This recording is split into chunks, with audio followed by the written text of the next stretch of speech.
ಎಲ್ಲರಿಗೂ ನಮಸ್ಕಾರಗಳು. ಲಾನಾ ಶಾಸ್ತ್ರಿಯವರ ಧರೆಗಿಳಿದ ದಿವ್ಯ ತೇಜ ಕಾದಂಬರಿಯನ್ನು ಮುಂದುವರಿಸೋಣ. ಗುರುಗಳು ಶೃಂಗೇರಿಯಲ್ಲಿರ್ತಾರೆ. ಆಗ ಅಲ್ಲಿಗೆ ಕಾಲಟಿಯಿಂದ ಕೆಲವಾರು ಯಾತ್ರಿಗಳು ಬರ್ತಾರೆ, ಇವರನ್ನು ಭೇಟಿ ಮಾಡ್ತಾರೆ. ಅಲ್ಲಿಂದ ಮುಂದೆ ಶಂಕರರಿಗೆ ತಮ್ಮ ತಾಯಿಯನ್ನು ಭೇಟಿಯಾಗಬೇಕು ಅನ್ನೋ ಆಸೆ ಹೆಚ್ಚಾಗ್ತಾ ಹೋಗುತ್ತೆ. ಆ ನಂತರ ಸಮಯ ಮಾಡಿಕೊಂಡು ಅವರು ಕಾಲಟಿಗೆ ಹೋಗ್ತಾರೆ, ತಾಯಿ ಜೊತೆಗೆ ಕಾಲ ಕಳೀತಾರೆ. ಆ ನಂತರ ತಾಯಿಯ ದೇಹಾಂತವೂ ಕೂಡ ಆಗುತ್ತಲ್ಲೇನೆ. ಅದನ್ನು ಮುಗಿಸಿ ಶಂಕರರು ಅಲ್ಲಿ ಎಲ್ಲ ವ್ಯವಸ್ಥೆಯನ್ನು ಮಾಡ್ತಾರೆ. ಅವರ ತಾಯಿ ಇದ್ದ ಜಾಗದಲ್ಲಿ ದೀಪ ಹಚ್ಚೋ ಹಾಗೆ ಎಲ್ಲ ವ್ಯವಸ್ಥೆಯನ್ನು ಮಾಡ್ತಾರೆ. ಕಥೆ ಇಲ್ಲಿ ನಿಂತಿತ್ತು, ಮುಂದಕ್ಕೆ ಹೋಗೋಣ. ಮಹಾಮಾತೆಯ ನಿರ್ಯಾಣದ ನಂತರ ಶಂಕರರು ಪುನಃ ಶೃಂಗಗಿರಿ ಕಡೆಗೆ ಹೊರಡ್ತಾರೆ. ಕಾಲಟಿಯಲ್ಲಿ ನಡೆದ ವಿದ್ಯಮಾನಗಳನ್ನೆಲ್ಲವನ್ನು ಸದಾಶಿವ, ಪರಮೇಶ್ವರ ಮತ್ತು ಸುರೇಶ್ವರರು ಎಲ್ಲರಿಗೂ ವಿವರಿಸ್ತಾರೆ. ಆಚಾರ್ಯರ ಮಾತೃ ಸೇವೆ, ಮಾತೃಭಕ್ತಿ ಮತ್ತು ಅವರ ದಿವ್ಯ ಆದರ್ಶ ಇವುಗಳನ್ನು ಎಲ್ಲರೂ ಶ್ಲಾಘಿಸ್ತಾರೆ. ಇದು ಎಲ್ಲರಿಗೂ ಶ್ರೇಷ್ಠವಾದ ಆದರ್ಶ ಅಂತ ಎಲ್ಲರೂ ಮತ್ತೆ ಮತ್ತೆ ಹೇಳ್ಕೊಳ್ತಾರೆ. ಶೃಂಗಗಿರಿಗೆ ಇಷ್ಟೊತ್ತಿಗಾಗಲೇ ಆಚಾರ್ಯರು ಬಂದು 6-8 ವರ್ಷಕ್ಕೂ ಜಾಸ್ತಿನೇ ಆಗಿರುತ್ತೆ. ಆ ಸುತ್ತಮುತ್ತಲ ಅನೇಕ ಜನ ವಿದ್ವಾಂಸರು ಬಂದು ಆಚಾರ್ಯರಲ್ಲಿ ಜ್ಞಾನೋಪದೇಶವನ್ನು ಕೂಡ ಪಡೆದಿರ್ತಾರೆ. ಭಾಷ್ಯ ಶಾಂತಿಯನ್ನು ಕೂಡ ಮಾಡಿಸ್ಕೊಂಡಿರ್ತಾರೆ. ಅರಣ್ಯಗಳ ಮಧ್ಯದಲ್ಲಿದ್ದ ಈ ಶೃಂಗಗಿರಿ ಈಗ ವಿದ್ಯಾಸ್ಥಾನವಾಗಿರುತ್ತೆ. ತಪೋನುಷ್ಠಾನಕ್ಕೆ ಒಂದು ಕೇಂದ್ರವಾಗಿರುತ್ತೆ. ಸಾರಸ್ವತ ತಪಸ್ಸಿನ ಕ್ಷೇತ್ರವಾಗಿರುತ್ತೆ. ಶಾರದೀಯ ಆವಾಸವಾಗಿರುತ್ತೆ. ಕಾಲಟಿಯಿಂದ ಬದರಿಗೆ ಮತ್ತು ಬದರಿಯಿಂದ ಕಾಲಟಿಗೆ 2 ಸಲ ಭರತಖಂಡವನ್ನು ಗುರುಗಳು ಸಂಚರಿಸಿರ್ತಾರೆ. ಆಗ ಆಚಾರ್ಯರು ಇಡೀ ದೇಶದಲ್ಲಿ ಕಂಡಿದ್ದೇನನ್ನ ಅಂದರೆ, ರಾಜಕೀಯವಾಗಿ ಈ ಭರತಖಂಡ ಛಿದ್ರವಾಗಿರುತ್ತೆ. ರಾಜರುಗಳಲ್ಲಿ ಸದಾ ಯುದ್ಧಗಳು, ಕದನಗಳು ನಡೀತಾ ಇರುತ್ತೆ. ರಾಜಮನೆತನಗಳಲ್ಲೇ ಪರಸ್ಪರ ದ್ವೇಷ, ಅಸೂಯೆಗಳಿರುತ್ತೆ, ಪಿತೂರಿಗಳಿರುತ್ತೆ. ಇಡೀ ರಾಜ್ಯವು ಏಕಚಕ್ರಾಧಿಪತ್ಯಕ್ಕೆ ಒಳಪಟ್ಟಿರೋದಿಲ್ಲ. ಎಲ್ಲ ಕಡೆನೂ ಅಶಾಂತಿನೇ ತಾಂಡವ ಆಡ್ತಾ ಇರುತ್ತೆ. ಧಾರ್ಮಿಕವಾಗಿ ಈ ವೈದಿಕ ಧರ್ಮ ಅನ್ನೋದು ಭಾರತದ ಆರ್ಷ ಧರ್ಮವೇ ಆಗಿದ್ರೂ ಕೂಡ ಆಚಾರಗಳಲ್ಲಿ, ವಿಚಾರಗಳಲ್ಲಿ ಗೊಂದಲ ಮೂಡಿರುತ್ತೆ. ವಿಚಾರಕ್ಕೆ ತಕ್ಕಂತೆ ಆಚಾರನೂ ಇರೋದಿಲ್ಲ. ಯಜ್ಞ ಯಾಗಾದಿಗಳ ಆಚರಣೆಯ ವೈಪರೀತ್ಯದಿಂದ ಅನರ್ಥ ಉಂಟಾಗಿರುತ್ತೆ. ಬೌದ್ಧ, ಜೈನ ಮತಗಳು ಹುಟ್ಟುಕೊಂಡಿರುತ್ತವೆ. ಶೈವ, ವೈಷ್ಣವ, ಶಾಕ್ತ, ಗಾಣಪತ್ಯ ಮತಗಳು ತಾಂತ್ರಿಕ ಪ್ರಭಾವಕ್ಕೆ ಸಿಕ್ಕಿ ಅವನತಿಯ ದಾರಿಯಲ್ಲಿರುತ್ತವೆ. ತಮ್ಮ ತಮ್ಮ ದೇವತೆಗಳು ಶಿವ, ವಿಷ್ಣು, ಗಣಪತಿ, ದೇವಿ, ಸೂರ್ಯ ಹೀಗೆ ಅವರವರ ದೇವತೆಗಳು ಮಾತ್ರನೇ ಶ್ರೇಷ್ಠ, ಉಳಿದ ದೇವರುಗಳೆಲ್ಲ ಕನಿಷ್ಠ ಅನ್ನೋ ಒಂದು ತಾರತಮ್ಯವನ್ನು ಆ ಧರ್ಮಗಳು ಪ್ರಸಾರ ಮಾಡ್ತಾ ಇರುತ್ತವೆ. ತಾಂತ್ರಿಕ ಸಿದ್ಧಾಂತಗಳು ಜನಸಾಮಾನ್ಯರನ್ನು ದಿಕ್ಕೆಡಿಸುತ್ತಾ ಇರುತ್ತವೆ. ಕಾಪಾಲಿಕರು, ವಾಮತಾಂತ್ರಿಕರು ಅನಾಚಾರಗಳಿಂದ, ದುರಾಚಾರಗಳಿಂದ ಸಮಾಜಕ್ಕೆ ಕಂಟಕರಾಗಿರ್ತಾರೆ. ಇನ್ನು ಚಾರ್ವಾಕ, ನಾಸ್ತಿಕರಂತೂ ಯಾವ ನೈತಿಕ ತತ್ವವನ್ನು ನಂಬದೆ ಸತ್ಯ, ನ್ಯಾಯ, ಪ್ರಾಮಾಣಿಕತೆ ಇವುಗಳನ್ನು ತಿರಸ್ಕಾರ ಮಾಡ್ತಾ ಇರ್ತಾರೆ. ಸ್ವಸುಖನೇ ಪರಮೋಚ್ಚ ಧ್ಯೇಯ ಅಂತ ಕೂಡ ಅವರು ಎಲ್ಲ ಕಡೆ ಸಾರ್ತಾ ಇರ್ತಾರೆ. ಧಾರ್ಮಿಕ ಜೀವನದಲ್ಲಿ ಮೊದಲು ಶುದ್ಧವಾದ ವಾತಾವರಣವನ್ನು ಮೂಡಿಸಿದ್ರೆ ಜೀವನದಲ್ಲಿ ಶುದ್ಧ ವಾತಾವರಣ ತಾನಾಗೆ ಮೂಡುತ್ತೆ ಅಂತ ಆಚಾರ್ಯರು ಯೋಚನೆ ಮಾಡ್ತಾರೆ. ಧರ್ಮದ ಆಚರಣೆಯಲ್ಲಿ ನೈತಿಕ ತತ್ವಗಳ ಅನುಷ್ಠಾನಕ್ಕೆ ಮೊದಲ ಸ್ಥಾನವನ್ನು ಕೊಡ್ತಾರೆ. ಶೈವ, ವೈಷ್ಣವ, ಶಾಕ್ತ, ಸೌರ, ಗಾಣಪತ್ಯ, ಕಾಪಾಲಿಕ ಇತ್ಯಾದಿ ಮತಗಳಿಗೆ ಸಮಾನವಾಗಿ ಇರಬೇಕಾದಂತಹ ನೈತಿಕ ನಿಯಮಗಳ ಪಾಲನೆಗೆ, ಸಾಮಾನ್ಯ ಧರ್ಮಕ್ಕೆ ಪ್ರಾಮುಖ್ಯತೆ ಕೊಡ್ತಾರೆ. ಈ ಮತಗಳಲ್ಲಿ ಪರಸ್ಪರ ಪೈಪೋಟಿಯನ್ನು ತಪ್ಪಿಸಿ ಪರಸ್ಪರ ಸಹಕಾರದ ಅವಶ್ಯಕತೆಯನ್ನು ಕೂಡ ಶಂಕರರು ಕಾಣ್ತಾರೆ. ಆಚಾರ್ಯರು ಈ ಎಲ್ಲ ಗೊಂದಲಗಳನ್ನು ಗಮನಿಸಿ ಭರತಖಂಡ ಅನ್ನೋದು ರಾಜಕೀಯವಾಗಿ ಛಿದ್ರ ಆಗಿದ್ರೂ ಕೂಡ ಧಾರ್ಮಿಕವಾಗಿ ಒಂದೇ ರಾಷ್ಟ್ರ ಅನ್ನೋದನ್ನು ಸ್ಥಿರಪಡಿಸಬೇಕು ಅಂತ ಹೇಳಿ ವೇದಾಂತ ಧರ್ಮ ಮತ್ತು ಅವುಗಳ ತತ್ವವನ್ನು ಪ್ರಸರಿಸೋಕ್ಕೆ ಧರ್ಮಪೀಠಗಳನ್ನು ಸ್ಥಾಪಿಸೋಕ್ಕೆ ನಿರ್ಧಾರ ಮಾಡ್ಕೋತಾರೆ. ಇಲ್ಲಿ ಶಾಸ್ತ್ರಗಳ ಅಧ್ಯಯನ, ಅಧ್ಯಾಪನ, ವೇದಾಂತ ಶಾಸ್ತ್ರಗಳ ಪಾಠ ಪ್ರವಚನಗಳು ಮತ್ತು ಪ್ರಾಯೋಗಿಕ ಅನ್ವಯಗಳು, ವೇದಾಂತ ಧರ್ಮ ಮತ್ತು ತತ್ವಗಳ ಪ್ರಸಾರ ಇವುಗಳಿಗೆ ಪ್ರಾಮುಖ್ಯವನ್ನು ಕೊಡ್ತಾರೆ. ಇಡೀ ಭರತಖಂಡಕ್ಕೆ ಒಂದು ಧರ್ಮ, ಅದು ವೇದಾಂತ ಧರ್ಮ ಅಥವಾ ಸನಾತನ ಧರ್ಮ. ಇಡೀ ಭರತಖಂಡಕ್ಕೆ ಒಂದೇ ತತ್ವ, ಅದು ಅದ್ವೈತ ತತ್ವ. ಇನ್ನು ಇಡೀ ಭರತಖಂಡಕ್ಕೆ ಒಂದೇ ಜನಸಂಪರ್ಕ ಭಾಷೆ, ಅದು ಸಂಸ್ಕೃತ ಭಾಷೆ. ಈ ಥರ ಪ್ರಾಯೋಗಿಕವಾಗಿ ಅದನ್ನೆಲ್ಲ ಶ್ರುತಪಡಿಸಬೇಕು ಅಂತ ಶಂಕರರು ನಿಶ್ಚಯ ಮಾಡ್ಕೋತಾರೆ. ಹೀಗೆ ಸ್ಥಾಪನೆ ಮಾಡಬೇಕಾದ ಪೀಠಗಳು ಎಷ್ಟಿರಬೇಕು? ಆಚಾರ್ಯರು ಇಡೀ ಭರತಖಂಡವನ್ನು ಒಂದು ಯಜ್ಞಕುಂಡ ಅಂತ ಭಾವಿಸ್ಕೊತಾರೆ. ಯಜ್ಞದ ಉದ್ದೇಶ ಅಂದರೆ ಸದಾ ಶಾಂತಿಯನ್ನು ಉಂಟು ಮಾಡಿಸ್ಕೊಳ್ಳೋದು. ಅದು ಲಭ್ಯ ಆಗೋದು ಹೇಗೆ? ಯಜ್ಞಯಾಗದಲ್ಲಿ ಹವಿಸ್ಸನ್ನು ಸಮರ್ಪಿಸೋದ್ರಿಂದ, ಯಜ್ಞದಲ್ಲಿ ಹವಿಸ್ಸನ್ನು ಸಮರ್ಪಿಸೋದು ತ್ಯಾಗ, ದಾನ ಮತ್ತು ವೈರಾಗ್ಯದ ಸಂಕೇತವಾಗಿ. ಹಾಗೆ ತ್ಯಾಗದಿಂದಲೇ ಅಮೃತತ್ವ ಪ್ರಾಪ್ತಿಯಾಗತ್ತೆ, ಸುಖ ಸಂತೋಷ ಪ್ರಾಪ್ತಿಯಾಗತ್ತೆ. ಈ ಯಜ್ಞಕುಂಡದ ಪೂರ್ವಕ್ಕೆ ಋಗ್ವೇದವನ್ನು ಹೋತೃವು, ದಕ್ಷಿಣಕ್ಕೆ ಯಜುರ್ವೇದವನ್ನು ಅಧ್ವೈರ್ಯವು, ಪಶ್ಚಿಮದಲ್ಲಿ ಕೂತ ಉದ್ಗಾತ್ರವು ಸಾಮವೇದವನ್ನು, ಹಾಗೆ ಉತ್ತರ ದಿಕ್ಕಲ್ಲಿ ಕೂತ ಬ್ರಹ್ಮ ಅಥರ್ವಣ ವೇದವನ್ನು ಪ್ರತಿನಿಧಿಸ್ತಾರೆ. ಹಾಗೇನೆ ಚತುಷ್ಪೀಠಗಳ ಸ್ಥಾಪನೆಯನ್ನು ಯೋಚಿಸ್ಕೊತಾರೆ ಆಚಾರ್ಯರು. ಪೂರ್ವ ದಿಕ್ಕಲ್ಲಿ ಸಮುದ್ರ ತೀರದಲ್ಲಿರುವಂತಹ ಪುರಿ ಜಗನ್ನಾಥ ಕ್ಷೇತ್ರದಲ್ಲಿ ಋಗ್ವೇದ ಸ್ಥಾಪನೆ, ದಕ್ಷಿಣದ ಸಹ್ಯಾದ್ರಿ ಶ್ರೇಣಿಯ ಶೃಂಗಗಿರಿಯಲ್ಲಿ ಯಜುರ್ವೇದಕ್ಕೆ, ಪಶ್ಚಿಮದಲ್ಲಿ ಸಮುದ್ರ ತೀರದ ದ್ವಾರಕೆಯಲ್ಲಿ ಸಾಮವೇದ, ಹಾಗೂ ಉತ್ತರದ ಹಿಮವತ್ ಪ್ರದೇಶದ ಬದರಿಯಲ್ಲಿ ಅಥರ್ವಣ ವೇದಗಳ ಅಧ್ಯಯನ ಮತ್ತು ಅಧ್ಯಾಪನ ಪ್ರಸಾರ ಆಗೋ ಹಾಗೆ ಅವರು ಯೋಜನೆ ಮಾಡ್ಕೊತಾರೆ. ಇವಲ್ಲದೇನೆ ವೇದಾಂಗಗಳು, ತರ್ಕ ಮೀಮಾಂಸದ ಶಾಸ್ತ್ರಗಳ ಅಧ್ಯಯನಗಳು, ಅಧ್ಯಾಪನಕ್ಕೂ ಕೂಡ ಅವಕಾಶ ಕಲ್ಪಿಸ್ಕೊತಾರೆ. ಈ ವೇದಾಂತ ಧರ್ಮವನ್ನು ಆಂತರಿಕ ಜಾಡ್ಯಗಳಿಂದ ಮುಕ್ತಗೊಳಿಸೋದು, ಹಾಗೆ ಹೊರಗಿನ ಅಪಾಯಗಳಿಂದ ರಕ್ಷಿಸೋದು, ಇವು ಕೂಡ ಆ ಪೀಠಗಳ ಪ್ರಧಾನ ಗುರಿಗಳಾಗತ್ವೆ. ಆಚಾರ್ಯರು ತಮ್ಮ ಶಿಷ್ಯರಲ್ಲಿ ತಮ್ಮ ಆಲೋಚನೆಗಳನ್ನೆಲ್ಲ ಚರ್ಚೆ ಮಾಡ್ಕೊತಾರೆ. ಅವಕ್ಕೆಲ್ಲ ಒಂದು ಮೂರ್ತ ರೂಪವನ್ನು ಕೊಡಬೇಕು ಅಂತ ನಿರ್ಧಾರ ಮಾಡ್ಕೊಳ್ತಾರೆ. ತಮ್ಮ ಮೊದಲ ಪೀಠವನ್ನು ಶೃಂಗಗಿರಿಯಲ್ಲೇ ಸ್ಥಾಪನೆ ಮಾಡಬೇಕು ಅಂತಲೂ ಅವರು ನಿಶ್ಚಯ ಮಾಡ್ಕೊತಾರೆ. ಇಷ್ಟು ಹೊತ್ತಿಗೆ ಆಚಾರ್ಯರು ಶೃಂಗಗಿರಿಗೆ ಬಂದಾಗಲೇ 6 ವರ್ಷಕ್ಕಿಂತ ಹೆಚ್ಚಾಗಿರುತ್ತೆ. ಇನ್ನು ಮುಂದೆ ಅವರು ಧರ್ಮ ತತ್ವ ಪ್ರಸಾರಕ್ಕಾಗಿ ಭಾರತದ ದಕ್ಷಿಣ ಭೂಶಿರದಿಂದ ಸಂಚಾರ ಮಾಡಬೇಕಾಗಿರುತ್ತೆ. ಆ ನಂತರ ಅಲ್ಲಿಂದ ಉತ್ತರ ಪಥೇಶ್ವರರಾಗಿ ಹಿಮಾಲಯದವರೆಗೂ ದಿಗ್ವಿಜಯ ಮಾಡಬೇಕಾಗಿರುತ್ತೆ. ಆದ್ದರಿಂದ ಅವರು ತಮ್ಮ ಸ್ವ ಆಶ್ರಮವಾದಂತಹ ಶೃಂಗಗಿರಿಯಲ್ಲಿ ಮೊದಲ ಪೀಠ ಸ್ಥಾಪನೆಯನ್ನು ಮಾಡೋಕ್ಕೆ ಉದ್ಯುಕ್ತರಾಗ್ತಾರೆ.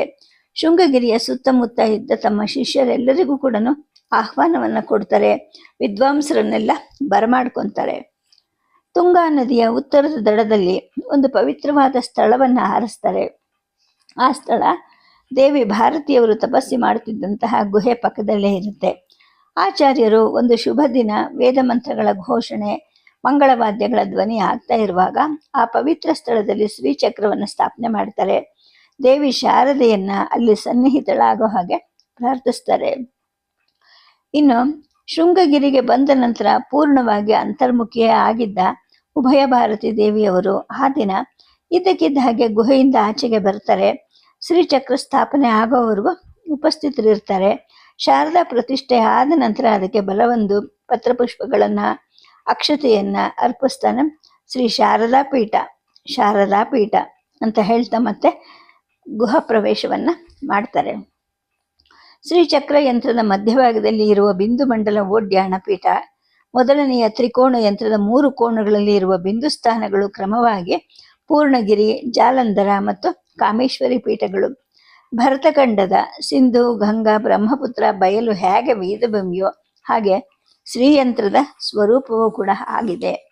ಇನ್ನು ಓಡ್ಯಾಣ ಪೀಠ ಅನ್ನೋದು ವಾಯುವ್ಯ ಪ್ರಾಂತ್ಯದ ಹತ್ರ ಇರತಕ್ಕಂತಹ ಸ್ವಾತಿ ಕಣಿವೆಯ ಸಮೀಪದಲ್ಲಿರುವ ಉದ್ಯಾನ ಅನ್ನುವಂತಹ ಒಂದು ಸ್ಥಳ. ಪೂರ್ಣಗಿರಿ ಪೀಠ ಅನ್ನೋದು ಉತ್ತರ ಬದ್ರಿ ಕ್ಷೇತ್ರದ್ದು. ಜಾಲಂಧರ ಪೀಠ ಅನ್ನೋದು ಪಂಚನದಿ ಪ್ರಾಂತ್ಯದ ಜಲಂಧರ್ ನಗರದಲ್ಲಿ ಇದೆ. ಇನ್ನು ಕಾಮೇಶ್ವರಿ ಪೀಠ ಅನ್ನೋದು ಅಸ್ಸಾಂ ಪ್ರಾಂತ್ಯದ ಕಾಮಾಖ್ಯ ಕ್ಷೇತ್ರ, ಗೌಹಾತಿ ಸಮೀಪದಲ್ಲಿದೆ. ಕಾಮೇಶ್ವರಿ ಪೀಠ ಚಂದ್ರನನ್ನು ಸಂಕೇತಿಸುತ್ತೆ. ಇದು ಸೃಷ್ಟಿ ಮತ್ತು ಶಕ್ತಿಯ ದ್ಯೋತಕ.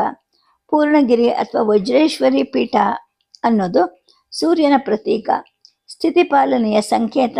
ಭಗಮಾಲಿನಿ ಅಥವಾ ಜಾಲಂಧರ ಪೀಠ ಅಗ್ನಿತತ್ವ ಪ್ರತೀಕ, ಸಂಹಾರದ ದ್ಯೋತಕ. ಹೀಗೆ ಪಶ್ಚಿಮದಲ್ಲಿ ಅಫ್ಘಾನಿಸ್ತಾನದಿಂದ ಪೂರ್ವದ ಅಸ್ಸಾಂ ಪ್ರಾಂತ್ಯದವರೆಗೂ, ಉತ್ತರದ ಬದ್ರಿ ಕ್ಷೇತ್ರದಿಂದ ಪಂಜಾಬ್ನ ಜಲಂಧರ್ ನಗರದವರೆಗೂ ವ್ಯಾಪಿಸಿರುವಂತಹ ಪವಿತ್ರ ಭೂಮಿ ಪ್ರದೇಶ ಎಲ್ಲವೂ ಕೂಡ ಶ್ರೀಯಂತ್ರ ರೂಪವಾಗೇ ಇದ್ದು, ವೇದ ವಿದ್ಯೆಯ ಹಾಗೆ ಶ್ರೀವಿದ್ಯೆ ಕೂಡ ಪುರುಷಾರ್ಥ ಸಾಧನವಾದದ್ದು. ವೇದಾಂತದ ಗುರಿ ಹಾಗೇನೆ ಶ್ರೀವಿದ್ಯೆಯ ಗುರಿ ಕೂಡ ತತ್ವಾರ್ಥ ಚಿಂತನೆಯೇ ಆಗಿದ್ದು, ಈ ಶ್ರೀ ವಿದ್ಯೋಪಾಸನೆಯ ಆಧ್ಯಾತ್ಮಿಕ ಸಾಧಕರಿಗೆ ಪ್ರಾಯೋಗಿಕ ಸಾಧನ ಆಗೋ ಹಾಗೆ ಆಚಾರ್ಯರು ಶ್ರೀಚಕ್ರವನ್ನು ಶೃಂಗಗಿರಿಯ ಪೀಠದಲ್ಲಿ ಸ್ಥಾಪಿಸ್ತಾರೆ. ವೈದಿಕ ಪೂಜಾ ವಿಧಾನವನ್ನು ಹಾಕಿಕೊಡ್ತಾರೆ. ಶ್ರೀಚಕ್ರದ ಮಧ್ಯಬಿಂದುವನ್ನು ಆವರಿಸಿಕೊಂಡು ಪೂರ್ವ ಮತ್ತು ಪಶ್ಚಿಮಕ್ಕೆ ಅಭಿಮುಖವಾಗಿ 2 ವರ್ಗದ ತ್ರಿಕೋನಗಳು ಇವೆ. 5 ಶಕ್ತಿ ಚಕ್ರಗಳು ಪೂರ್ವಕ್ಕೂ 4 ಶಿವಚಕ್ರಗಳು ಪಶ್ಚಿಮಕ್ಕೂ ಇವೆ. ಕೇಂದ್ರದಲ್ಲಿ ಇರ್ತಕ್ಕಂತಹ ಬಿಂದು ಅಭೇದ ಯೋಗದಲ್ಲಿ ಇರುವ ನಿಷ್ಕಲ ಶಿವ ಅಥವಾ ಕಾಮೇಶ್ವರ ಮತ್ತು ಕಾಮೇಶ್ವರಿ ಅಥವಾ ಶ್ರೀಲಲಿತಾ ಇವರ ಸ್ಥಾನವಾಗಿದೆ. ಬಿಂದುವನ್ನು ಆವರಿಸಿರೋ 9 ತ್ರಿಕೋನಗಳಲ್ಲಿ ಮನಸ್ಸಿನ ತತ್ವ ಮತ್ತು ವೃತ್ತಿಗಳ ಅಧಿದೇವತೆಯರಾದಂತಹ ಯೋಗಿನಿಯರು ಅಥವಾ ಶಕ್ತಿ ದೇವಿಯರು ಇದ್ದಾರೆ. ಇವುಗಳು ಚಿತ್ತವನ್ನು ಆವರಿಸಿಕೊಂಡು ಬುದ್ಧಿ ಮತ್ತು ಬುದ್ಧಿಗೆ ಗೋಚರ ಆಗುವಂತಹ ಜಗತ್ತನ್ನು ಪೂರ್ಣವಾದ ಪರತತ್ವಕ್ಕೆ ಅಪೂರ್ಣವಾದ ಸ್ವರೂಪವನ್ನು ಕೊಡೋದ್ರಿಂದ ಸಾಧಕ ಆದವನು ಆವರಣದ ಒಂದೊಂದನ್ನು ದಾಟಿ ಕೇಂದ್ರ ಬಿಂದುವಿನ ಕಡೆಗೆ ಸಾಗಬೇಕು. ಆ ಆವರಣದ ದೇವತೆಗಳೆಲ್ಲರೂ ಕೂಡ ಕೇಂದ್ರ ಜ್ಯೋತಿಯಾಗಿರುವ ದೇವಿಯ ಕಿರಣಗಳೇ ಆಗಿದ್ದು, ಪೂಜಾ ಸಮಯದಲ್ಲಿ ಅವೆಲ್ಲವೂ ದೇವಿಯಲ್ಲೇ ಲೀನವಾಗುತ್ತೆ. ಈ ಪೂಜಾ ವಿಧಾನದಲ್ಲಿ ಸಾಧಕನಾದವನು ಕ್ರಮಕ್ರಮವಾಗಿ ಮೇಲೇರ್ತಾ ಬಂದು ಶ್ರೀದೇವಿಯಲ್ಲಿ ಐಕ್ಯನಾಗಿ ಬಿಡ್ತಾನೆ. ಆಚಾರ್ಯರು ದೇವಿ ಶಾರದೆಯನ್ನು ಶ್ರೀಚಕ್ರದಲ್ಲಿ ಸನ್ನಿಹಿತ ಆಗೋ ಹಾಗೆ ಪ್ರಾರ್ಥಿಸ್ತಾರಲ್ವಾ. ಶ್ರೀ ಶಾರದೆ ಶ್ರೀ ಲಲಿತಾ ಮತ್ತು ಶ್ರೀ ದಕ್ಷಿಣಾಮೂರ್ತಿ ರೂಪಿನೂ ಕೂಡ ಆಗಿರ್ತಾಳೆ. ಶ್ರೀ ಶಾರದಾಂಬೆ ಶುಕ, ಜಪಮಾಲೆ, ಅಮೃತ ಕಲಶ, ಪುಸ್ತಕ ಮತ್ತು ಚಿನ್ಮುದ್ರೆಗಳನ್ನು ಪ್ರದರ್ಶಿಸ್ತಾಳೆ. ಅನುಗ್ರಹ ಮೂರ್ತಿಯಾಗಿ ಶ್ರೀಚಕ್ರದಲ್ಲಿ ವಿರಾಜಮಾನಳಾಗಿ ಸಾಕಾರ ರೂಪದಲ್ಲಿ ಆಕೆ ಗೋಚರಿಸ್ತಾಳೆ. ಆಕೆನೇ ಜಗನ್ಮಾತೆ. ಆಕೆಯೇ ಸೃಷ್ಟಿ ಸ್ಥಿತಿ ಲಯ ರೂಪಿಣಿ, ತ್ರಿಮೂರ್ತ್ಯಾತ್ಮಿಕೆ. ಈಕೆನೇ ವ್ಯಷ್ಟಿ ರೂಪದಲ್ಲಿ ಸರಸ್ವತಿ, ಲಕ್ಷ್ಮಿ, ಮಹಾಕಾಳಿ ಅಥವಾ ದುರ್ಗಾ ಸ್ವರೂಪಿಣಿ. ಸಮಷ್ಟಿ ರೂಪದಲ್ಲಿ ಈಕೆನೇ ಶ್ರೀ ಚಾಮುಂಡ. ಆತ್ಮ ಸಾಕ್ಷಾತ್ಕಾರಕ್ಕೆ ಅಡ್ಡಿಯಾಗುವಂತಹ ಮನಸ್ಸಿನ ರಾಗದ್ವೇಷಗಳನ್ನು ನಾಶ ಮಾಡಿಸೋವಳು ಅಂತ. ಅಂದರೆ ಈಕೆ ಜ್ಞಾನ ಸ್ವರೂಪಿಣಿ. ಜಪಮಾಲೆ ಮಣಿಗಳು ಸ್ಥೂಲ ಜಗತ್ತಿನ ವರ್ಣಮಾಲೆಯ ಸಂಕೇತವೇನೆ ಜಪಮಾಲೆ. ಇನ್ನು ಶುಕ ಜ್ಞಾನದ ಸಂಕೇತ ಮತ್ತು ಸಮಸ್ತ ಜೀವರಾಶಿಯ ಪ್ರಾಣಕ್ಕೆ ಆಕೆನೇ ಆಶ್ರಯ ಅನ್ನೋದನ್ನು ತೋರಿಸುತ್ತವೆ. ಅಮೃತ ಕುಂಭ ಈಕೆ ಭುಕ್ತಿದಾತೆ ಅನ್ನೋದರ ಸಂಕೇತ. ಇನ್ನು ಪುಸ್ತಕ ಸಮಸ್ತ ಜ್ಞಾನದ ಸೂಚಕ. ಚಿನ್ಮುದ್ರದ ಅದ್ವೈತದ ಚಿಹ್ನೆ. ಚಂದ್ರನನ್ನು ಧರಿಸುವ ಈಕೆ ಶಿವಶಕ್ತಿ ಸ್ವರೂಪಿಣಿಯಾಗಿರ್ತಾಳೆ. ಇನ್ನು ಶಿವ ಜ್ಞಾನದ ಸಂಕೇತ ಅಲ್ವಾ. ಈ ಚಂದ್ರನು ಕಾಲಾತೀತವಾದ ಜ್ಞಾನಕ್ಕೆ ಸಂಕೇತ. ಈಕೆನೆ ಇಚ್ಛಾಶಕ್ತಿ, ಜ್ಞಾನಶಕ್ತಿ, ಕ್ರಿಯಾಶಕ್ತಿ ಸ್ವರೂಪಿಣಿ, ಸೃಷ್ಟಿಸ್ಥಿತಿ ಲಯಕಾರಿಣಿಯೂ ಹೌದು. ಶ್ರೀ ಶಾರದೆಯು ಶ್ರೀ ಲಲಿತಾ ಪರಮೇಶ್ವರಿಯ ಇನ್ನೊಂದು ರೂಪವೇನೆ. ಶ್ರೀ ಲಲಿತೆಯು ಮೇಲಿನ ಹಸ್ತಗಳಲ್ಲಿ ಪಾಶಾಂಕುಶಗಳನ್ನು ಧರಿಸಿರ್ತಾಳೆ. ಕೆಳಗಿನ ಕರಗಳಲ್ಲಿ ಇಕ್ಷುಧನ ಮತ್ತು ಪುಷ್ಪ ಬಾಣಗಳನ್ನು ಇಟ್ಕೊಂಡಿರ್ತಾಳೆ. ಪಾಶ ಅಂಕುಶಗಳು ರಾಗದ್ವೇಷಗಳ ಸಂಕೇತಗಳು. ಪುಷ್ಪ ಬಾಣಗಳು ಕರ್ಮ ಮತ್ತು ಜ್ಞಾನೇಂದ್ರಿಯಗಳ ಸಂಕೇತಗಳು. ದೇವಿಯ ಈ ರೂಪವನ್ನು ಪೂಜಿಸಿ ಧ್ಯಾನ ಮಾಡುವಂತಹ ಭಕ್ತ ಪ್ರವೃತ್ತಿ ಮಾರ್ಗದಲ್ಲಿ ತೃಪ್ತಿ ಸಮಾಧಾನವನ್ನು ಗಳಿಸ್ತಾನೆ. ಸುಖ ಶಾಂತಿಯನ್ನು ಕೂಡ ಪಡಿತಾನೆ. ಸಹಜವಾದ ವೈರಾಗ್ಯದಿಂದ ನಿವೃತ್ತಿ ಪರನಾಗಿ ಇಚ್ಛೆ, ದ್ವೇಷ ಇವುಗಳಿಗೆ ಆಗರವಾದ ಮನಸ್ಸು ಮತ್ತು ಅದರ ಆಜ್ಞೆಯನ್ನೆಲ್ಲ ಪಾಲಿಸುವಂತಹ ಕರ್ಮ ಜ್ಞಾನೇಂದ್ರಿಯಗಳನ್ನೆಲ್ಲ ನಿಗ್ರಹಿಸಿಕೊಂಡು ವಿದ್ಯೆ, ಬ್ರಹ್ಮವಿದ್ಯೆಯ ಸಾಧನೆಯಲ್ಲಿ ಮನುಷ್ಯನಾದವನು ಪರಾಕಾಷ್ಠೆಯನ್ನು ಮುಟ್ತಾನೆ. ಆಚಾರ್ಯರು ತಮ್ಮ ಪರಮ ಕಾರುಣ್ಯದಿಂದ ಸಾಧಕರಿಗೆ ಇಹ ಪರಗಳೆರಡರಲ್ಲೂ ಕೂಡ ಶ್ರೇಯವನ್ನು ಪ್ರೇಯವನ್ನು ಸಾಧಿಸಿಕೊಡುವಂತಹ ಶ್ರೀಚಕ್ರದಲ್ಲಿ ಶ್ರೀ ವಿದ್ಯಾ ಉಪಾಸನೆಯ ರಾಜಮಾರ್ಗವನ್ನು ತೋರಿಸಿಕೊಡೋಕ್ಕೋಸ್ಕರ ಈ ಶ್ರೀಚಕ್ರದಲ್ಲಿ ಶ್ರೀ ಶಾರದಾ ಮಾತೆಯನ್ನು ಪ್ರತಿಷ್ಠಾಪಿಸ್ತಾರೆ. ಶ್ರೀ ಶಾರದೆ ಲೋಕಾನುಗ್ರಹ ಕಾರಣಿಯಾಗಿ ಭುಕ್ತಿದಾತೆಯು ಬ್ರಹ್ಮವಿದ್ಯಾ ಸ್ವರೂಪಿಣಿಯಾಗಿಯೂ ಮುಕ್ತಿದಾತೆಯಾಗಿಯೂ ಇದ್ದಾಳೆ ಅಂತ ಸ್ಪಷ್ಟಪಡಿಸ್ತಾರೆ. ಶ್ರೀದೇವಿ ಪ್ರತಿಷ್ಠೆಯ ನಂತರ ಆಚಾರ್ಯರು ಶ್ರೀ ಶಾರದಾ ಭುಜಂಗ ಪ್ರಯಾತ ಸ್ತೋತ್ರವನ್ನು ಆನಂದದಿಂದ ಹಾಡ್ತಾ ಹಾಗೆ ಅಂತರ್ಮುಖರಾಗ್ತಾರೆ. ಸುವಕ್ಷೋಜ ಕುಂಭಾಂ ಸುಧಾಪೂರ್ಣ ಕುಂಭಾಂ ಪ್ರಸಾದಾವಲಂಬಾಂ ಪ್ರಪುಣ್ಯಾವಲಂಬಾಂ ಸದಾಸ್ಯೇಂದು ಬಿಂಬಾಂ ಸದಾ ನೋಷ್ಟ ಬಿಂಬಾಂ ಭಜೆ ಶಾರದಾಂಬಾಂ ಮಜಸ್ರಂ ಮದಂಬಾಂ ಭವಾಂಭೋಜ ನೇತ್ರಾಬ್ಜ ಸಂಪೂಜ್ಯಮಾನಾಂ ರಸನ್ಮಂದಹಾಸ ಪ್ರಭಾ ವಕ್ತಚಿಹ್ನಾಂ ಚಲಚ್ಚಂಚಲ ಚಾರುತಾಟಂಕಕರ್ಣಾಂ ಭಜೆ ಶಾರದಾಂಬಾಂ ಮದಸ್ತಂ ಮದಂಬಾ. ಇನ್ನು ಆಚಾರ್ಯರು ಬಹಿರ್ಮುಖರಾಗೋವರೆಗೂ ಮೆಲುಧ್ವನಿಯಲ್ಲಿ ಸ್ತೋತ್ರಗಳ ಪಾರಾಯಣ ಮಾಡ್ತಾ ಆಗಾಗ ಶಂಖ ಮತ್ತು ಕೊಳಲುಗಳ ಧ್ವನಿಯನ್ನು ಮಾಡ್ತಾ ಶಿಷ್ಯರು ಕಾಯ್ತಾ ಇರ್ತಾರೆ. ಆ ನಂತರ ಆಚಾರ್ಯರು ತಮ್ಮ ಪ್ರಥಮ ಪೀಠಕ್ಕೆ ಅಧ್ಯಕ್ಷರನ್ನಾಗಿ ಯಾರನ್ನ ನಿರ್ದೇಶಿಸಬೇಕು ಅನ್ನೋದ್ರ ಕಡೆ ಕಾರ್ಯಪ್ರವೃತ್ತರಾಗ್ತಾರೆ. ಈ ಪೀಠಕ್ಕೆ ಮೊದಲನೇ ಆಚಾರ್ಯರು ಯಾರಾಗಬೇಕು ಅಂತ ಗುರುಗಳು ತಮ್ಮ ಶಿಷ್ಯರನ್ನೆಲ್ಲ ಈ ಮೊದಲೇ ಕೇಳಿರ್ತಾರೆ. ಆಚಾರ್ಯರ ಶಿಷ್ಯರು ಕೂಡ ಈ ವಿಚಾರದಲ್ಲಿ ಸಂಪೂರ್ಣವಾಗಿ ಆಚಾರ್ಯರ ನಿರ್ಧಾರ ಕೈಗೊಳ್ಬೇಕು ಅಂತ ಪ್ರಾರ್ಥನೆ ಮಾಡ್ತಾರೆ. ಆಗ ಆಚಾರ್ಯರು ಹೇಳ್ತಾರೆ, ಈ ಭರತ ಭೂಮಿನೇ ನಮ್ಮ ಮಾತೃಭೂಮಿ. ನಮ್ಮಲ್ಲಿ ಉತ್ತರದವರು ದಕ್ಷಿಣದವರು ಅನ್ನೋ ತಾರತಮ್ಯ ಇರಬಾರ್ದು.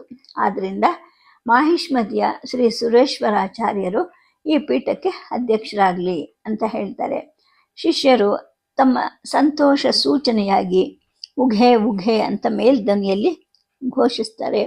ಆಚಾರ್ಯರು ತಮ್ಮ ಹಿರಿಯ ಶಿಷ್ಯರಾದಂತಹ ಶ್ರೀ ಸುರೇಶ್ವರರನ್ನು ಕರ್ಕೊಂಡು ಬಂದು ಶ್ರೀಚಕ್ರದ ಹತ್ರ ಕುಳ್ಳಿರಿಸಿ ಅವರ ಶಿರಸ್ಸಿನ ಮೇಲೆ ತಮ್ಮ ಅಮೃತ ಹಸ್ತವನ್ನು ಇಡ್ತಾರೆ. ಇಂದಿನಿಂದ ನೀವು ಈ ಪೀಠದ ಆಚಾರ್ಯರು. ವೈದಿಕ ಧರ್ಮ ಮತ್ತು ಅದರ ತತ್ವದ ರಕ್ಷಣೆಗೆ ನೀವು ಸದಾ ಬದ್ಧರಾಗಿದ್ದು ನಿಮ್ಮ ತಪಸ್ಸು ಅನುಷ್ಠಾನಗಳಿಂದ ಜನಕ್ಕೆ ಮಾರ್ಗದರ್ಶನವನ್ನು ಮಾಡ್ತಾ ಇರಿ ಅಂತ ಹೇಳಿ ಹರಿಸ್ತಾರೆ. ಶ್ರೀ ಸುರೇಶ್ವರರು ಪೀಠದಲ್ಲಿ ಮಂಡಿಸಿದ ನಂತರ ಆಚಾರ್ಯರು ಅವರ ಶಿರದ ಮೇಲೆ ಸಾಲಿಗ್ರಾಮವನ್ನು ಇಟ್ಟು ಧ್ಯಾನ ಆವಾಹನಗಳನ್ನು ಮಾಡಿ ಪೂಜೆ ಮಾಡ್ತಾರೆ. ಸ್ವತಃ ದಂಡವನ್ನು ಹಿಡಿದು ನಮಸ್ಕಾರ ಮಾಡ್ತಾರೆ. ಅದ್ವೈತದ ತುರಿಯ ಸ್ಥಿತಿಯಲ್ಲಿ ಎಲ್ಲವೂ ಬ್ರಹ್ಮವೇ ವಿನ ಬೇರೊಂದು ಇರೋದಿಲ್ಲ. ಈ ಗುರು ಶಿಷ್ಯ ಭಾವ ಎಲ್ಲ ವ್ಯವಹಾರದಲ್ಲಿ ಮಾತ್ರ. ಈಗ ನೀವು ವ್ಯಾಖ್ಯಾನ ಪೀಠದಲ್ಲಿ ಕೂತಿದ್ದೀರಾ. ಇದು ಶ್ರೀ ಶಾರದಾ ಪೀಠ. ಇದು ಅವಿಚ್ಛಿನ್ನವಾಗಿ ಬೆಳೀಲಿ, ಧರ್ಮ ವೃದ್ಧಿಸ್ಲಿ, ಎಲ್ಲರಿಗೂ ಸುಖ ಶಾಂತಿ ಲಭಿಸ್ಲಿ ಅಂತ ಆಚಾರ್ಯರು ನುಡಿತಾರೆ.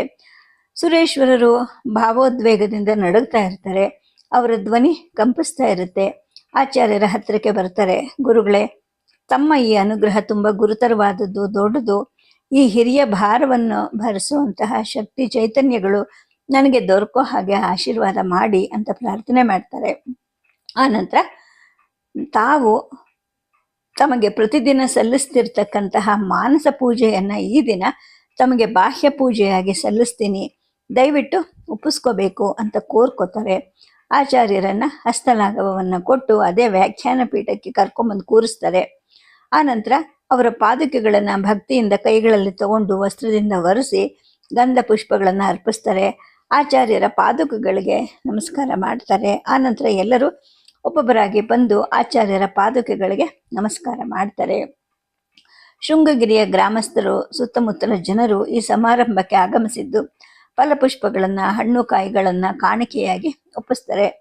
ಶಾರದಾ ಪೀಠ ಸ್ಥಾಪನೆಯಾದ ರಾತ್ರಿ ಶುಕ್ಲ ಪಕ್ಷದ ಬೆಳದಿಂಗಳು ಸುತ್ತ ಎಲ್ಲ ಕಡೆ ಹಾಲಿನ ಹಾಗೆ ಚೆಲ್ಲಿರುತ್ತೆ. ತುಂಗಾ ತೀರದ ಹಲವಾರು ಪರ್ಣಕುಟಿಗಳಲ್ಲಿ ಇನ್ನೂ ತೈಲ ದೀಪಗಳು ಬೆಳಗ್ತಾ ಇರುತ್ತವೆ. ಆಚಾರ್ಯರು ತುಂಗಾ ನದಿಯ ದಕ್ಷಿಣಕ್ಕೆ ಬಂಡೆಯೊಂದರ ಮೇಲೆ ಉತ್ತರಾಭಿಮುಖವಾಗಿ ಕೂತು ಮನಸ್ಸಿನಲ್ಲೆಯೇ ಶ್ರೀದೇವಿಯ ಚತುಷ್ಟಷ್ಟು ಉಪಚಾರ ಪೂಜೆಯನ್ನು ಮಾಡ್ತಾ ಇರ್ತಾರೆ. ಧ್ಯಾನದಿಂದ ಆರಂಭಿಸಿ ಪ್ರತಿಯೊಂದು ಉಪಚಾರಕ್ಕೂ ಸುಂದರವಾದ ಶ್ಲೋಕ ಪುಷ್ಪವೊಂದು ಮನಸ್ಸಲ್ಲಿ ವಿಕಸಿಸ್ತಾ ಇರುತ್ತೆ. ಅರ್ಧ ನಿಮೀಲಿತ ನೇತ್ರರಾಗಿ ಮುಖದಲ್ಲಿ ಗಾಂಭೀರ್ಯ ಶಾಂತಿ ಸೂಸುತ್ತಾ ಇರಬೇಕಾದ್ರೆ ಆಚಾರ್ಯರು ದೇವಿಯನ್ನ ಲೋಕಾನುಗ್ರಹಕ್ಕಾಗಿ ಪ್ರಾರ್ಥಿಸಿದಾರೇನೋ ಅನ್ನೋ ಹಾಗೆ ಎರಡು ಹಸ್ತಗಳು ಬೊಗಸೆಯಾಗಿ ಮುಂದೆ ಚಾಚಿರ್ತಾರೆ. ಆಚಾರ್ಯದ ಶರೀರದ ಸುತ್ತಲೂ ಒಂದು ಪ್ರಭಾಮಂಡಲವೊಂದು ಪ್ರಕಾಶಿಸ್ತಾ ಇರುತ್ತೆ.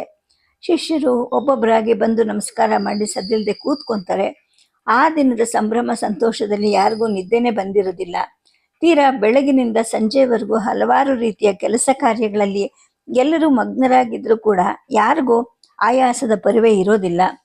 ತಮ್ಮ ಗುರುದೇವರು ಇನ್ನು ವಿಶ್ರಾಂತಿಗೆ ತೆರಳದೆ ಧ್ಯಾನಾಸಕ್ತರಾಗಿರೋದ್ರಿಂದ ಶಿಷ್ಯರು ಕೂಡ ಗುರುವನ್ನು ಅನುಸರಿಸಿ ಎಲ್ಲ ಅವ್ರ ಬಳಿಯೇ ಕೂತ್ಕೊಂತಾರೆ. ಆಚಾರ್ಯರು ಮಾನಸ ಪೂಜೆಯನ್ನೆಲ್ಲ ಮುಗಿಸಿ ಬಹಿರ್ಮುಖರಾಗೋ ಹೊತ್ತಿಗೆ ಶ್ರೀ ತೋಟಕಾಚಾರ್ಯರು ಗುರುವಿಗೆ ಒಂದು ಉಣ್ಣೆಯ ವಸ್ತ್ರವನ್ನು ತಂದು ಮೆಲ್ಲನೆ ಹೊದಿಸೋಕ್ಕೆ ಸರಿ ಹೋಗುತ್ತೆ. ಆಚಾರ್ಯರು ನಿಧಾನವಾಗಿ ಕಣ್ಣು ತೆರೆದು ಸುತ್ತ ನೋಡ್ತಾರೆ. ಶಿಷ್ಯರೆಲ್ಲರೂ ಮೌನವಾಗಿ ಕೂತಿರ್ತಾರೆ. ಮೈ ಮೇಲೆ ಒಂದು ಬೆಚ್ಚನೆಯ ವಸ್ತ್ರ ಇರುತ್ತೆ. ತತ್ಕ್ಷಣ ಪಕ್ಕಕ್ಕೆ ನೋಡ್ತಾರೆ. ತೋಟಕರು ಕೈ ಕಟ್ಟಿ ತಲೆಬಾಗಿ ನಿಂತಿರ್ತಾರೆ. ಗುರುಗಳೇ, ಹಿಮ ಬೀಳ್ತಾ ಇದೆ, ಚಳಿಗಾಳಿನೂ ಅಧಿಕವಾಗಿದೆ, ಆದ್ರಿಂದ ಒಂದು ವಸ್ತ್ರವನ್ನು ತಂದು ತಮ್ಮ ಶರೀರಕ್ಕೆ ಆಚ್ಛಾದನ ಮಾಡಿದೆ ಅಂತ ಹೇಳ್ತಾರೆ. ಆಚಾರ್ಯರು ಮಂದಹಾಸ ಬೀರ್ತಾರೆ. ನೀನು ನನ್ನ ಶಿಷ್ಯನೂ ಆಗಿದೆಯಾ, ಯೋಗಕ್ಷೇಮಕ್ಕೆ ಅಧಿಕಾರಿನೂ ಆಗಿದೆಯಾ ತೋಟಕ ಅಂತ ನಸುನಗ್ತಾರೆ. ಸ್ವಲ್ಪ ಹೊತ್ತು ಆ ದಿನದ ಶ್ರೀ ಶಾರದಾ ಪೀಠದ ಸ್ಥಾಪನೆ, ಅಧ್ಯಕ್ಷರ ನೇಮಕ, ಈ ವಿಚಾರಗಳನ್ನು ಮಾತಾಡ್ತಾ ಸಮಯ ಕಳೆಯುತ್ತೆ. ಆಗ ಕೃಷ್ಣ ಮಿಶ್ರ ಆಚಾರ್ಯರನಿಗೆ ಹೇಳ್ತಾನೆ, ಆಚಾರ್ಯರೇ, ಒಂದು ಸಂಶಯ ನನ್ನನ್ನು ಪೀಡಿಸ್ತಾ ಇದೆ ಅಂದಾಗ ಏನು ಹೇಳು ಅಂತ ಗುರುಗಳು ಕೇಳ್ತಾರೆ. ಅನಾದಿಯು, ಅನಂತವು, ನಿತ್ಯವು, ಸರ್ವವ್ಯಾಪಕವು, ಮನೋವಾಗತೀತವು, ನಾಮರೂಪರಹಿತವು, ಸಚ್ಚಿದಾನಂದ ಸ್ವರೂಪವೂ ಆದಂತಹ ಪರಬ್ರಹ್ಮದ ಉಪಾಸಕನಿಗೆ ಈ ನಾಮರೂಪವುಳ್ಳ ಪೂಜೆ ಅಸಿಂಧು ಅಲ್ವೇ? ದ್ವೈತ ಭಾವಕ್ಕೆ ಇದು ಎಡೆ ಮಾಡಿಕೊಡಲ್ವೇ ಅಂತ ಪ್ರಶ್ನಿಸ್ತಾನೆ. ಆಗ ಆಚಾರ್ಯರು ಹೇಳ್ತಾರೆ, ಕೃಷ್ಣ ಮಿಶ್ರ, ನಿನ್ನ ಸಂದೇಹ ಯುಕ್ತವಾದದ್ದೇ ಸರಿ. ನಿನ್ನ ಪ್ರಶ್ನೆ ಈಗ ಸಕಾಲಿಕವಾಗೂ ಇದೆ. ವಿಗ್ರಹಗಳಾಗಲಿ, ಯಂತ್ರಗಳಾಗಲಿ, ಸಾಲಿಗ್ರಾಮವಾಗಲಿ ಅಥವಾ ಶಿವಲಿಂಗವೇ ಆಗಲಿ, ಇವೆಲ್ಲವೂ ಪರಬ್ರಹ್ಮ ಅಲ್ಲ, ಅದರ ಪ್ರತೀಕಗಳು ಅಂತ ಹೇಳ್ತಾರೆ. ಹಾಗಾದರೆ ಈ ವಿಗ್ರಹ ಪೂಜೆ ತೀರ ಅವಶ್ಯಕತೆ ಏನಿಲ್ಲ ಅಲ್ವಾ ಅಂತ ಕೃಷ್ಣ ಮಿಶ್ರ ಕೇಳ್ತಾರೆ. ಸ್ಥಿರ ಮನಸ್ಕರಿಗೆ, ಧ್ಯಾನಾದಿಗಳಿಗೆ, ಅದರಲ್ಲಿ ಮುಂದುವರೆದವರಿಗೆ ಇದು ಅವಶ್ಯಕ ಅಲ್ಲ. ಆದರೆ ಮಾನವನ ಮನಸ್ಸು ಸಹಜವಾಗಿ ಚಂಚಲವಾಗಿರುತ್ತೆ. ಇಂದ್ರಿಯಗಳೆಲ್ಲವೂ ಕೂಡ ಹೊರಮುಖವಾಗಿ ಓಡ್ತಾ ಇರುತ್ತವೆ. ಮನಸ್ಸು ಇಂದ್ರಿಯಗಳನ್ನು ಸದಾ ಹಿಂಬಾಲಿಸ್ತಾ ಇರುತ್ತೆ. ಸದಾ ಚಂಚಲವಾಗಿರೋ ಮನಸ್ಸನ್ನು ಸ್ಥಿರಗೊಳಿಸೋದು ಹೇಗೆ? ಹಾಗಾಗಿ ಪರಬ್ರಹ್ಮ ಸಾಕ್ಷಾತ್ಕಾರವೇ, ಅರ್ಥಾತ್ ಆತ್ಮ ಮತ್ತು ಬ್ರಹ್ಮರ ಏಕತೆನೇ, ಅದರ ಅರಿವೇ ನಮ್ಮ ಗುರಿಯಾಗಿರಬೇಕು. ನಿರಾಕಾರನು, ಆದಿಮಧ್ಯಾಂತರಹಿತನು, ಸರ್ವವ್ಯಾಪಿಯು, ಸರ್ವಶಕ್ತನು, ನಿತ್ಯಬುದ್ಧ ಮುಕ್ತ ಸ್ವರೂಪನೂ ಆದಂತಹ ಬ್ರಹ್ಮವನ್ನ ಈ ಕ್ಷಣ ಕ್ಷಣಕ್ಕೂ ಹರಿದಾಡ್ತಿರೋ ಮನಸ್ಸಿನಿಂದ ಕಲ್ಪಿಸ್ಕೊಳ್ಳೋಕ್ಕೆ, ಹಾಗೆ ಊಹಿಸ್ಕೊಳ್ಳೋಕ್ಕೂ ಕೂಡ ಸಾಧ್ಯ ಇಲ್ಲ ಅಲ್ವೇ ಅಂದಾಗ ಶಿಷ್ಯ, ಹೌದು, ಅದು ಸುಲಭ ಸಾಧ್ಯವಲ್ಲ ಗುರುಗಳೇ ಅಂತ ಹೇಳ್ತಾನೆ. ಆಗ ಗುರುಗಳು ಹೇಳ್ತಾರೆ, ಆದ್ದರಿಂದಲೇ ಮನಸ್ಸನ್ನು ಒಂದೇ ಕಡೆ ಹರಿಯೋ ಹಾಗೆ ಅಥವಾ ಒಂದೇ ವಿಚಾರದ ಕಡೆ ಹರಿಯೋ ಹಾಗೆ ಮಾಡೋಕ್ಕೋಸ್ಕರ ಒಂದು ಪ್ರತೀಕ ಅಥವಾ ಒಂದು ಮೂರ್ತಿ ಅಥವಾ ಯಾವುದಾದ್ರೂ ಒಂದು ಅವಲಂಬನೆ ಅವಶ್ಯಕವಾಗಿರುತ್ತೆ. ಆ ಪ್ರತೀಕವಾಗಲಿ ಮೂರ್ತಿಯಾಗಲಿ ಹೇಗಿರಬೇಕು? ಮನಸ್ಸನ್ನು ತನ್ನೆಡೆ ಆಕರ್ಷಿಸಿ ಅದರಲ್ಲಿ ನೆಲೆಸೋ ಹಾಗೆ ಅದಿರಬೇಕು. ಪರಬ್ರಹ್ಮ ಸರ್ವವ್ಯಾಪಕ ಆಗಿರೋದ್ರಿಂದ ಅದನ್ನು ಮನಸ್ಸಲ್ಲಿ ಊಹಿಸ್ಕೊಳ್ಳೋದು ತೀರಾ ಕಷ್ಟ. ಆದ್ದರಿಂದ ವಿಗ್ರಹ ಅಥವಾ ಪ್ರತೀಕದಲ್ಲಿ ಆ ಪರಬ್ರಹ್ಮನನ್ನು ಭಾವನೆ ಮಾಡಿ ಪೂಜೆ ಮಾಡೋದು, ಧ್ಯಾನಿಸೋದು ಒಂದು ಸುಲಭದ ಉಪಾಯ. ಇದರಿಂದ ಮನಸ್ಸಕ್ಕೂ ಇಂದ್ರಿಯಗಳಿಗೂ ಕೂಡ ಒಳ್ಳೆ ಶಿಕ್ಷಣ ದೊರಕುತ್ತೆ. ಮನಸ್ಸು ಮತ್ತು ಇಂದ್ರಿಯಗಳ ನಿಗ್ರಹ ಅವಳ ಸಾಮರ್ಥ್ಯ ಕೂಡ ಬರುತ್ತೆ. ಕ್ರಮಕ್ರಮವಾಗಿ ಮೂರ್ತಿಯ ಬಾಹ್ಯ ಪೂಜೆಯಿಂದ ಪ್ರತೀಕದ ಪೂಜೆ, ಅದರಿಂದ ಅಂತರಂಗದ ಮಾನಸ ಪೂಜೆ, ಧ್ಯಾನ ಇವು ಮುಂದುವರಿಬೇಕು. ಇವೆಲ್ಲವೂ ಮುಂದೆ ನಿರಾಕಾರನಾದಂತಹ ಪರಮಾತ್ಮನಿಗೆ ಅವನ ಧ್ಯಾನಕ್ಕೆ ಸಹಜವಾದ ಮೆಟ್ಟಿಲುಗಳು ಅಂತ ಹೇಳ್ತಾರೆ. ಆಗ ಕೃಷ್ಣ ಮಿಶ್ರ ಹೇಳ್ತಾನೆ, ಗುರುಗಳೇ, ಈ ದೇವಮೂರ್ತಿ ಪೂಜಾದಿಗಳಿಗೆ ನಮ್ಮ ಶಾಸ್ತ್ರದಲ್ಲಿ ಏನಾದರೂ ಆಧಾರ ಇದೆಯೇ ಅಂತ ಕೇಳಿದಾಗ, ಆಧಾರಗಳಿಲ್ಲದೆ ಏನು, ಬೇಕಾದಷ್ಟು ದೊರಕುತ್ತಲ್ಲ. ಋಗ್ವೇದದ ಪುರುಷ ಸೂಕ್ತದಲ್ಲಿ ಬರ್ತಕ್ಕಂತಹ ಪುರುಷನು ಸಹಸ್ರ ಶೀರ್ಷ ಪುರುಷ, ಸಹಸ್ರ ಶಿರಗಳಿರೋವನು ಅಂತ ಹೇಳಿದೆ. ಸಹಸ್ರಾಕ್ಷ ಅಂದರೆ 1000 ಕಣ್ಣುಗಳಿರೋವನು, ಸಹಸ್ರಪಾತ್ ಅಂದರೆ 1000 ಪಾದಗಳಿರೋವನು ಅಂತ. ಅಂದರೆ ಇಲ್ಲಿ ವಿರಾಟ್ ಮೂರ್ತಿಯ ಭವ್ಯ ಕಲ್ಪನೆ ಬರುತ್ತಲ್ವೇ ಅಂತ ಹೇಳ್ತಾರೆ. ತೈತ್ತಿರಿಯೋಪನಿಷತ್ನಲ್ಲಿ ವಿರಾಟ್ ಬ್ರಹ್ಮಣನ ವರ್ಣಿಸ್ತಾ ತಸ್ಯ ಯಜುರೇವ ಶಿರಃ ಋಗ್ ದಕ್ಷಿಣ ಪಕ್ಷ ಅಂತ ವರ್ಣಿಸುವಾಗ, ಯಜುರ್ವೇದವು ಅದರ ಶಿರಸ್ಸು, ಋಗ್ವೇದವು ಅದರ ಬಲಭುಜ, ಸಾಮವು ಅದರ ವಾಮಭುಜ ಅಂತ ಹೇಳುವಾಗ ಭವ್ಯಮೂರ್ತಿಯ ದಿವ್ಯ ಚಿತ್ರ ಮೂಡುತ್ತಲ್ವೇ?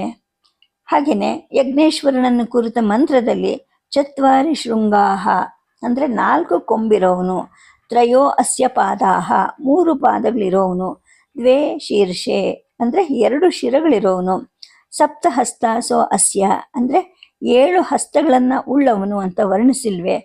ಇದರಿಂದ ನಮ್ಮಲ್ಲಿ ಮೂರ್ತಿಯ ಕಲ್ಪನೆ ಉಂಟಾಗುತ್ತಿಲ್ವಾ? ಹಾಗೇನೆ ಶ್ರೀ ಶತರುದ್ರೀಯದ ರುದ್ರಮಂತ್ರವನ್ನು ಹೇಳುವಾಗ ಪರಮಾತ್ಮನ ನಾನಾ ರೂಪಗಳು ವ್ಯಕ್ತವಾಗುತ್ತಲ್ವಾ? ಕೇನೋಪನಿಷತ್ತಿನಲ್ಲಿ ಬರ್ತಕ್ಕಂತಹ ಯಕ್ಷ, ಇಂದ್ರ, ದೇವಿ, ಕಠೋಪನಿಷತ್ತಲ್ಲಿ ಬರುವಂತಹ ಯಮ, ಇವರೆಲ್ಲರೂ ಕೂಡ ಸಾಕಾರ ರೂಪವಾಗಿ ಬಂದು ವ್ಯವಹರಿಸಿದಾಗ ಅನಿಸುತ್ತಲ್ವಾ? ಹಾಗೇನೆ ಚಾಂದೋಗ್ಯವು ಮನೋಬ್ರಹ್ಮೇತಿ ಉಪಾಸೀತ, ಆಕಾಶೋ ಬ್ರಹ್ಮೇತ್ಯುಪಾಸೀತ ಅಂತ ಉಪದೇಶಿಸಿ ವಾಗೀಂದ್ರಿಯ, ಗ್ರಹಣೇಂದ್ರಿಯ, ಚಕ್ಷುರಿಂದ್ರಿಯ, ಶ್ರೋತ್ರೇಂದ್ರಿಯ ಇವುಗಳು ಆಧ್ಯಾತ್ಮ. ಅಗ್ನಿ ಒಂದು ಪಾದ, ವಾಯು ಮತ್ತೊಂದು ಪಾದ, ಆದಿತ್ಯ ಇನ್ನೊಂದು ಪಾದ, ದಿಕ್ಕುಗಳೊಂದು ಪಾದ. ಇದು ಆದಿದೈವಕ್ಕೆ ಅಂತ ಹೇಳುತ್ತೆ. ಅಂದರೆ ಗೋವಿಗೆ 4 ಪಾದಗಳು ಇರೋ ಹಾಗೆ ಬರೋ ಈ ವರ್ಣನೆ ಒಂದು ಬೃಹತ್ತಾದ ಮೂರ್ತಿಯ ಕಲ್ಪನೆಯನ್ನು ಉಂಟು ಮಾಡುತ್ತಲ್ವಾ? ನಮ್ಮ ಪೂರ್ವಿಕರಾದ ಋಷಿ ಯೋಗಿಗಳು ತಮ್ಮ ಧ್ಯಾನಾವಸ್ಥೆಯಲ್ಲಿ ತಮ್ಮ ಹೃದಯ ಗುಹೆಯಲ್ಲಿ ದರ್ಶನ ಮಾಡಿದ ನಾನಾ ರೂಪಗಳನ್ನು ನಮಗೆ ವಿವರಿಸಿದಾರಲ್ವಾ? ಮನಸ್ಸು ಮೊದಲಾದವುಗಳಲ್ಲಿ ಅದಕ್ಕೆ ಕಾರಣವಾದ ಬ್ರಹ್ಮದ ಭಾವವನ್ನು ಇಟ್ಕೊಂಡು ಉಪಾಸನೆ ಮಾಡಬೇಕು. ಹಾಗೆಯೇ ಸಾಲಿಗ್ರಾಮ ಅಥವಾ ಶಿವಲಿಂಗ ಮೂರ್ತಿ ಅಥವಾ ಪ್ರತೀಕಗಳಲ್ಲಿ ಬ್ರಹ್ಮ ಭಾವನೆಯನ್ನು ಇಟ್ಕೊಂಡು ಉಪಾಸನೆ ಮಾಡಬೇಕು. ಇಂತಹ ಉಪಾಸನೆಯ ಪ್ರಾರಂಭದಲ್ಲಿ ಉಪಾಸ್ಯ ಉಪಾಸಕರಲ್ಲಿ ಭೇದ ಅನ್ನೋದಿದ್ದೇ ಇರುತ್ತೆ. ಹೊರಮುಖವಾಗಿ ಸದಾ ವ್ಯವಹರಿಸ್ತಿರುವಂತಹ ಮನಸ್ಸನ್ನು ಮತ್ತು ಇಂದ್ರಿಯಗಳನ್ನು ಸಂಯಮನ ಮಾಡಬೇಕು. ಅವುಗಳನ್ನು ಒಳಮುಖವಾಗಿ ತಿರುಗಿಸ್ಬೇಕು. ನಮ್ಮ ಹೃದಯದ ಅಂತರಾಳದಲ್ಲೇನೆ ಆತ್ಮನನ್ನು ಕಾಣಬೇಕು. ಇದು ಸಾಧ್ಯ ಆಗೋದು ಯಾವಾಗ ಅಂದರೆ ಮನಸ್ಸು, ಇಂದ್ರಿಯಗಳು, ಶರೀರ ಇವುಗಳು ಸಮರಸ ಸ್ಥಿತಿಯಲ್ಲಿ ಇದ್ದಾಗ ಮಾತ್ರ ಆಗತ್ತೆ. ಹಾಗೆಯೇ ಆತ್ಮ ಸಾಕ್ಷಾತ್ಕಾರಕ್ಕೆ ಮನಸ್ಸನ್ನು ಪಳಗಿಸಿ ಹದ ಮಾಡೋಕ್ಕೋಸ್ಕರ ಈ ಮೂರ್ತಿ ಪೂಜೆ ಅನ್ನೋದು ಅವಶ್ಯಕ. ಅಂದರೆ ಇದೊಂದು ನಿಚ್ಚಣಿಗೆ ಅಥವಾ ಏಣಿ ಇದ್ದ ಹಾಗೆ. ಆ ದಿವ್ಯ ಸ್ಥಿತಿಯನ್ನು ಮುಟ್ಟಿದವರಿಗೆ ಏಣಿ ಬೇಕಾಗೋದಿಲ್ಲ. ಆದರೆ ಬಹಳಷ್ಟು ಜನಕ್ಕೆ ಮನಸ್ಸನ್ನು ಚಂಚಲವೂ ರಾಗದ್ವೇಷ ವಶವೂ ಆದಂತಹ ಮನಸ್ಸನ್ನು ಏಕಾಗ್ರಗೊಳಿಸೋಕ್ಕೋಸ್ಕರ ಮೂರ್ತಿ ಮತ್ತು ಪ್ರತೀಕಗಳ ಉಪಾಸನೆ ಅವಶ್ಯಕ ಮತ್ತು ಅಗತ್ಯ. ಅದು ಅಸಾಧುನೂ ಅಲ್ಲ, ಅಸಿಂಧಿಯೂ ಅಲ್ಲ ಅಂತ ಆಚಾರ್ಯರು ತಮ್ಮ ಶಿಷ್ಯರಿಗೆ ಮೂರ್ತಿ ಪೂಜೆಯ ಮಹತ್ವವನ್ನು ವಿವರಿಸ್ತಾರೆ. ಸದ್ಯಕ್ಕೆ ಕಥೆಯನ್ನು ನಿಲ್ಲಿಸಿರ್ತೀನಿ. ನಮಸ್ಕಾರ.